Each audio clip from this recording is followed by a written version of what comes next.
За сайн байцгаана уу. За энэ удаагийн бичлэгээрээ би Монгол улсын өнөөгийн хамгийн эмзэг бөгөөд хамгийн чухал асуудлын нэг болох хууль дээдлэх ёс, данхар түр, авилга, хариуцлагагүйн эрх мэдлийн талаар ярих болно. За өөрөөр хэлэх юм бол өнөөдрийн Монгол улсын доройтол үндсэн шалтгаан бол ерөөсөө энэ хууль хүн бүрт ижил тэгш үйлчлэхгүй, эрх мэдэлтэн албан тушаалтанд нэг өөр, энгийн иргэдэд нэг өөр юм хуулийн алагчилсан үйлчлэл хамгийн гол Монголыг доройтуулах шалтгаан болсон талаарх зүйлийг хууль чууныхаа хувьд та бүгдтэйгээ хуваалцахаар шийдлээ. За хаана хууль дуусан тэнд эзэрхэг дарангуйлал эхэлдэг. За энэ бол зүгээр нэг үг биш. За хууль хэрэгжихээ болсон тэрэл цаг уяас улс оронд эзэрхэг дарангуйлал тогтож иргэдэн эх орноосоо дөрвөх хамгийн гол үндсэн шалтгаан болдог гэж ойлгож болно. За энэ бол улс орон сүндгүү хөгждгүү гэдгийг шийддэг хамгийн том зарчим юм. За бидний жишээ авдаг, дүргэлж үлгэр дуурайллаа болгож ярьдаг, хүний эрх чөлөөний орон гэгддэг Америкийн нэгдсэн улсын дээд шүүх хууль зүйн яамны гол хаалган дээр нэгэн өгүүлбэр байдаг. За тэр ямар үг байдаг вэ гэвэл хаана хууль дуусна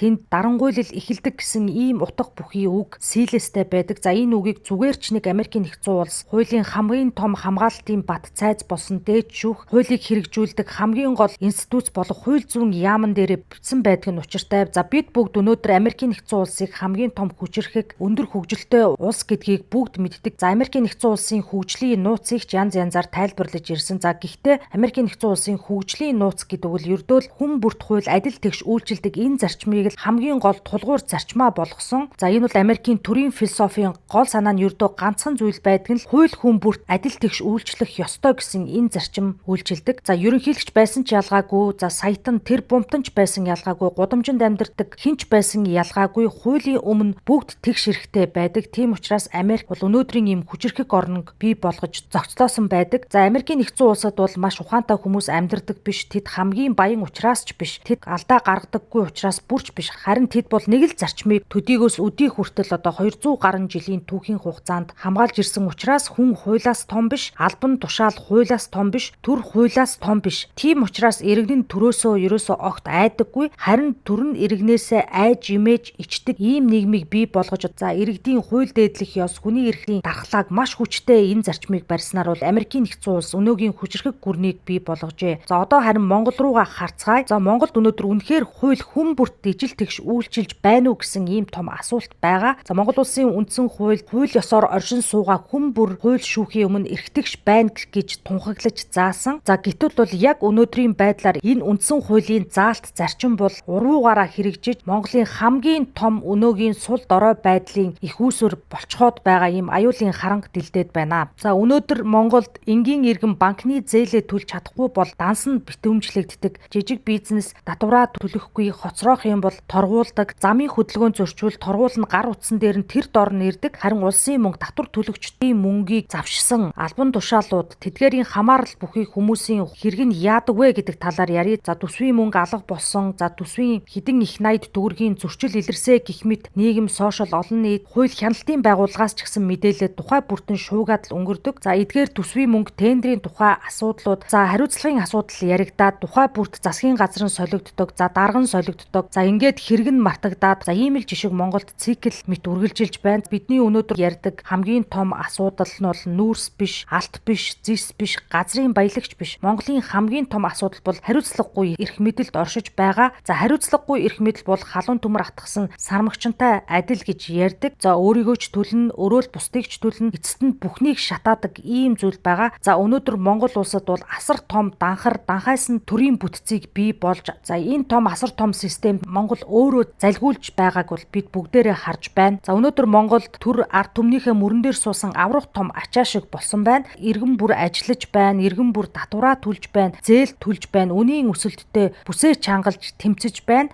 За харин төр улам томорч байна, жил бүр төсвөн томорч байна, жил бүр бүтцэн томорч байна, жил бүр орон тоо нь маш ихээр томорч байна. Дарга нарын тоо олширч Монгол улс үндсэндээ дарга нарын улс болоод хувирчихсан байна. За гэтэл ард түмний амьдрал яагаад дагаж сайжрахгүй байна вэ? За энэ бол Монгол хүн бүрийн асуух ёстой асуулт болж байна. За эдийн засаг нь амсгаадаж байхад түр нь таргалсаар байна. Иргэд нь бүсээ чангалж байхад түр нь бүсээ сулалсаар байна. За улмаар энэ данхар том бүтцээр дамжуулж иргэдийн татвар төлөгчдийн мөнгийг асар ихээр хумсалж, хулгайлж, хууль бусаар хөрөнгөжөж байгаа хүмүүсийн амьдрал маш ихээр сайжирч, жинхэнэ шударга хөдөлмөрөөрөө ажиллаж амьдарч байгаа иргэдийн амьдрал бол асар их доройтож байна. За зарим хүмүүс бол авилгыг мөнгө гэж ойлгодог. За гэтэл яг авилга бол үгүй юм. За авилга бол мөнгнөөс хавьгүй аимшигтай, хор уршигтай ийм зүйл.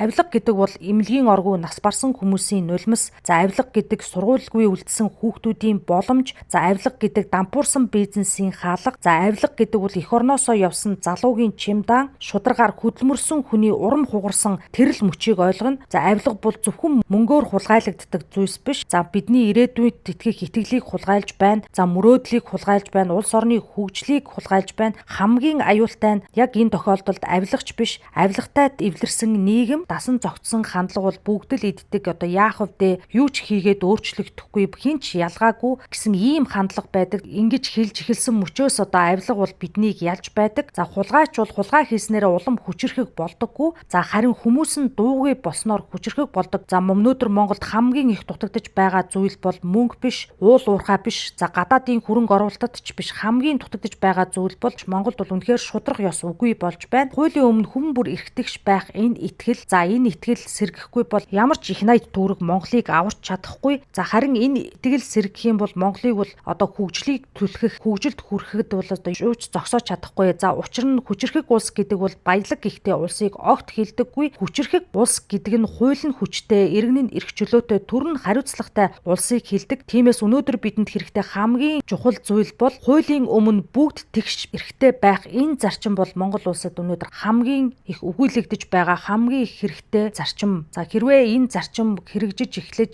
данхар биш чадварлаг цомхон дүрийг бий болгож чөлөөт эдийн засгаа дэмжиж төр асар том машин механизм гэхээс илүү иргэндээ үйлчилдэг төрийн үйлчилгээний институт болсон цагт бол Монгол жинхэнэ утгаараа хөгжих юм аа. За бид бүгдээрээ мэднэ. За хууль эрхтгч үйлчилдэг өндөр хөгжилтэй орнуудын жишээг бол дурдж болно. За Өмнөд Солонгосын ерөнхийлөгч хууль бус үйл ажиллагаа, төрийн эрх мэдлийг хууль бусаар авах гэсэн ийм үйл ажиллагааныхаа улмаас за 30 жилийн хорих ял авч байна. За өнгөрсөн хугацаанд Францын ерөнхийлөгч Николас Саркози авилгын хэрэгт буруутай гэж шүүхээс тогтоогдсон. За тухайн улсын төрийн тэргүүн байсан ч одоо хуульд захирагдсан. За Израилийн ерөнхий сайд Бенжамин Нетаньяху авилгын хэрэгт одоо шүүхээр яг одоо хилцүүлж байгаа. За эдгээр нь бол одоо албан тушаалтай байх нь мөрдөн одоо шалгалтын үйл ажиллагаанаас хамгаалж чаддаггүй ийм жишээнүүд. За өнөөдөр гэхэд Америкийн нэгдсэн улсын ерөнхийлөгч Дональд Трамп бол одоо урд өмнө эрүүгийн болон иргэний хэргийн шүүхэд одоо шүүхийн өмнө очсон. За ерөнхийлөгч байсан хүн одоо шүүхийн дуудсан тэр мэдэгдэх хуудасаас бол чөлөөлөгддөггүй. За мөн Исланд улсын санхүүгийн хямралын дараа банкны удирдлагууд болон өндөр албан тушаалтнуудыг шүүхээр оруулж ял оноосон. За гих мэтчин дурдах юм бол маш олон жишээг дурдж болно. За эдгээр орны нийтлэг зарчим нь бол хууль нь бол хүнээс дээгүүр үйлчилж байна. Хөгжсөн улс оронд хууль нь сул дорой хүнд хатуу, эрх мэдэлтэнд зөөлөн байдаггүй. Харин эсвэргээрээ эрх мэдэлтэн өндөр байх тусам илүү их хариуцлага хүлээдэг. Тиймээс иргэд төрдөө итгэдэг. За гадны хөрөнгө оруулагч ч гэсэн гаднаас тухайн улсад итгэлтэйгээр одоо хөрөнгөө оруулдаг. Учираас тухайн одоо улсын авилга харьцангуй юм бага байдаг ийм жишээ байгаа. За тэгэхээр Монгол улсад өнөөдөр хамгийн том нэн яралтай хамгийн чухал авч хэрэгжүүлэх арга хэмжээ бол хариуцлагын тогтолцоог бий болгож хууль хүн бүрийн өмнө тэгш байх тэр боломжийг бүрдүүлэх явдал юм аа. За тэгээд энэхүү бичлэг маань та бүхэн таалагдсан бол subscribe болон лайка дараарай. За мөн комент бичиж сэтгэлдээ үлдээгээрэй гэж та бүхнээсээ хүсье. Ингээд дараагийн бичлэг хүртлээр түр баяртай. Lego voice. Turn up. Make a choice. They said stay quiet. Keep your colors in the lines. But I'm tired of the silence, of rehearse, approve replies. I've got words like open windows, let the daylight in my chest. Every sentence that I publish is a heartbeat, is a test. This is my freedom, this is my choice. Speaking my truth as bougie little voice. I won't be faded, I won't avoid living my rights as bougie little voice.